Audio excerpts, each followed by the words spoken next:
Halo kawan-kawan, jumpa lagi dengan saya Remo Adi Pradana di kampus virtual Fedi Arifin. Di tema-tema sebelumnya kita sudah banyak membahas marketing dari sisi teoretikalnya. Nah, marketing itu yang menarik justru adalah case-case yang realnya. Nah, case-case apa saja yang akan kita bahas hari ini?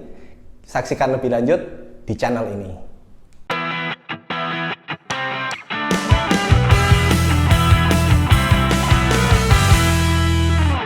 Nah, kita berangkat dari contoh kasus Aqua. Teman-teman pernah ingat nggak? Mungkin teman-teman yang seumuran dengan saya akan ingat produk Aqua yang namanya Aqua Splash. Air putih dengan rasa-rasa buah. Produk itu bisa dianggap sebagai produk yang gagal bagi Aqua. Kenapa? Karena penjualannya tidak banyak. Nah, apa sih sebetulnya yang membuat itu tidak banyak? Padahal kan itu sebuah inovasi produk yang luar biasa. Air putih tapi dengan rasa-rasa. Saya rasa itu belum ada sebelumnya.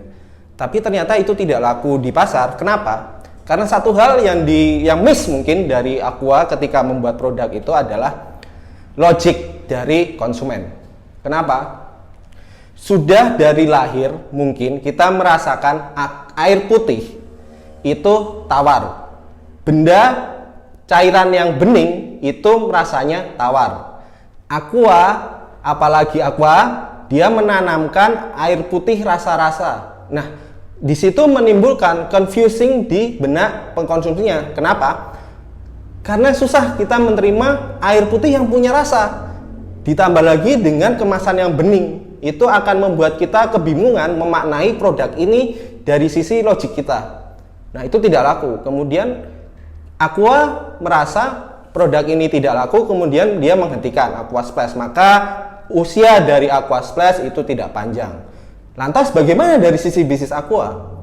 Kita tahu kalau riset pengembangan sebuah produk itu bukanlah hal yang murah. Apalagi untuk perusahaan sebesar Aqua, pasti dia mengeluarkan alokasi dana yang luar biasa untuk membuat produk itu. Jadi alih-alih untuk menghentikan produksinya, Aqua akhirnya merefresh Aqua Splash itu menjadi sebuah produk baru yang lebih bisa diterima pasar. Apa itu? Maison. Bedanya di mana? Bedanya hanya Maison menggunakan botol dengan warna biru. Jadi teman-teman tidak bisa melihat warnanya itu bening. Itu akan meluruskan logik teman-teman bahwa ini bukan air putih, tapi sebuah cairan, sebuah minuman yang memiliki rasa buah dan menyegarkan. Itu lebih bisa diterima benak konsumen dan produknya bisa berjalan mulus dibanding Aqua Splash. Nah, itu contoh yang pertama. Contoh yang kedua, Milo. Seberapa banyak teman-teman yang merasa Milo itu susu? Siapa sebenarnya yang mengatakan Milo itu susu? Milo itu minuman berenergi setahu saya. Karena kalau teman-teman lihat di packagingnya Milo, tulisannya minuman berenergi, bukan susu Milo. Nah, yang menarik di sini, Milo masuk menyasar segmen anak-anak kecil pada waktu itu, di mana Ultramilk baru naik-naiknya pada masa itu. Jadi head to headnya dengan Ultramilk atau susu Indomilk. Nah, itu membuat rancu pasar bahwa Milo itu adalah susu. Nah, bagaimana Milo meluruskannya? Karena mereka sama-sama dari Nestle, yang dilakukan Milo adalah menambahkan Denko dalam packaging Milonya. Jadi ada Milo plus Denko. Nah, di situ baru menjadi susu Milo, susu dan Milo. Padahal Milo itu sebenarnya minuman berenergi. Dan rasa coklat, saya rasa Milo itu minuman berenergi yang berasa coklat gitu. Jadi bukan susu coklat. Nah, pada Milo sebenarnya berusaha di sini Milo baik ya bagi saya, karena berusaha meluruskan pandangan bahwa Milo itu bukan susu.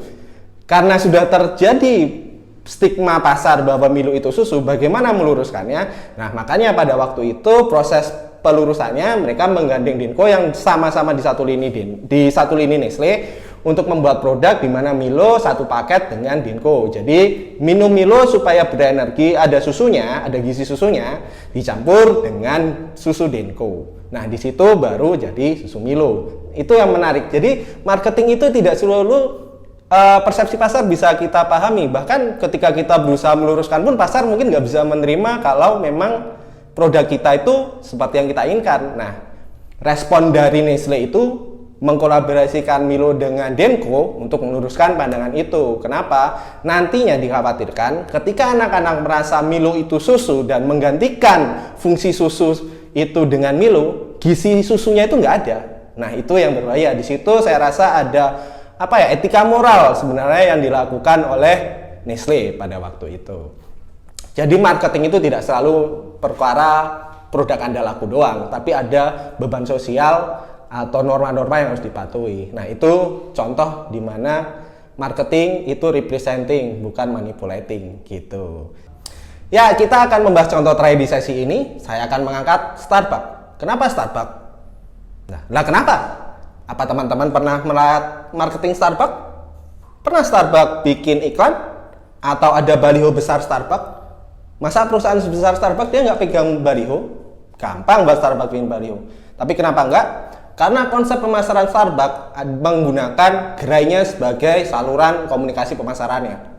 Jadi, gerai-gerai Starbucks itu akan dibuka dengan banyak tempat sehingga orang terpapar Starbucks. Jadi, yang dilakukan Starbucks adalah penghematan. Penghematan apa? Saluran komunikasi pemasaran. Dia menggunakan gerai sebagai saluran pemasarannya. Itu efektif. Efektif. Kenapa? Starbucks ramai.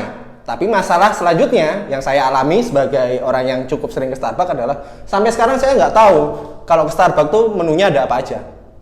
Karena menunya hanya terpampang ketika kalian ada di depan mau order. Itu cukup menyulitkan. Tapi mungkin buat teman-teman pencinta Starbucks, kan ada Starbucks tuh.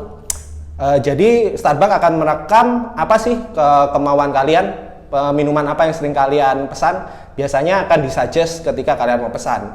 Nah, database ini sebenarnya penting juga untuk marketing, jadi menumbuhkan intimasi. Selain itu, kalau pesan Starbucks kan biasanya ditulisin Hi Remo, enjoy day, apa-apa gitu. Itu meningkatkan intimasinya. Nah gitu, jadi Starbucks itu, kalau bisa cerita lebih lanjut, sebenarnya Starbucks itu dulu pernah mau collab teman-teman. Tapi pemiliknya memahami ada yang salah. Kemudian dia melihat ternyata Starbucks itu punya data yang tidak diolah. Data apa? Tentang konsumen, perilaku konsumen berubah. Yang dilakukan Starbucks melakukan adjustment. Nah, kepekaan marketing melihat perubahan konsumen dan bisa mengembalikan itu teman-teman bisa lihat di Starbucks. Mungkin teman-teman bisa googling aja Starbucks, case Starbucks in marketing gitu. Nah, di situ ada contoh-contoh yang menarik di mana Starbucks yang dulunya telat memahami perilaku konsumen, dia bisa bounce back dan tetap bertahan sampai sekarang. Ya teman-teman, itu tadi adalah contoh-contoh kasus marketing yang menarik buat saya. Kalau teman-teman punya contoh kasus lain mungkin bisa komen di bawah, akan kita bahas bersama. Nah, di pertemuan berikutnya kita akan kembali membahas masalah marketing dari sisi teoretikalnya. Kalau di sesi sebelumnya kita membahas masalah konsumen as individual, di mana para produsen dan marketer menyerang konsumen di sisi sensoriknya, kita akan membahas tema yang berkaitan dengan hal itu. Apa itu? Brand image. Mau tahu brand image itu bagaimana? Saksikan di sesi selanjutnya.